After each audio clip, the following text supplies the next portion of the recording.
సరిగ్గా సంవత్సరం క్రితం మనం ప్రభుత్వాన్ని ఏర్పాటు చేసినటువంటి రోజున మనం ప్రజలకు ఇచ్చినటువంటి వాగ్దానాల్ని నిలబెట్టుకోవాలి అన్నటువంటి ఒక కమిట్మెంట్ తోటి ఈ ప్రయాణాన్ని కొనసాగిస్తే ఇవాళ గాడిన పెట్టేటువంటి ప్రయత్నం చేశాం.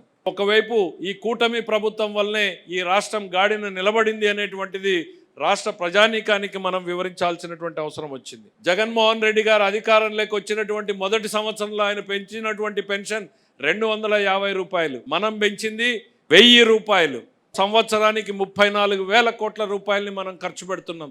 మరి అట్లనే తల్లికి వందనం పేరుతో మనం మొన్ననే రిలీజ్ చేశాం. గత ప్రభుత్వం 42 లక్షల మందికి ఇస్తే మనం ఇవాళ 67 లక్షల మందికి ఇస్తున్నాం.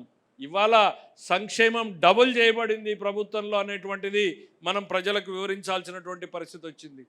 ఆయన మెగా డిఎస్సిని పాదయాత్రలో ప్రామిస్ చేస్తే 5 ఏళ్లలో డిఎస్సి గురించి మాట్లాడలేదు. అదే యువగళం పాదయాత్రలో లోకేష్ గారు డిఎస్సిని ప్రామిస్ చేస్తే మొదటి సంతకాన్ని పెట్టి ఇవాళ ఎగ్జామ్స్ చేస్తున్నటువంటి ఘనత కూడా ఈ ప్రభుత్వానికి దక్కింది అనేటువంటిది సందర్భంగా గుర్తు చేస్తున్నాం. దీపం పథకం కింద ఇప్పటికే 1 కోటి సిలిండర్ల పైన డెలివరీ చేయబడ్డాయి. ల్యాండ్ టైటిలింగ్ యాక్ట్ రద్దు చేశాం. అధికారంలోకి రాగానే గుంతలు ఎక్కువ, రోడ్లు తక్కువ ఉన్నటువంటి పరిస్థితుల్ని చూసి రోడ్లని పూర్తిగా గుంతలు లేని రహదారులుగా మార్చుకునేటువంటి ప్రయత్నం చేశాం.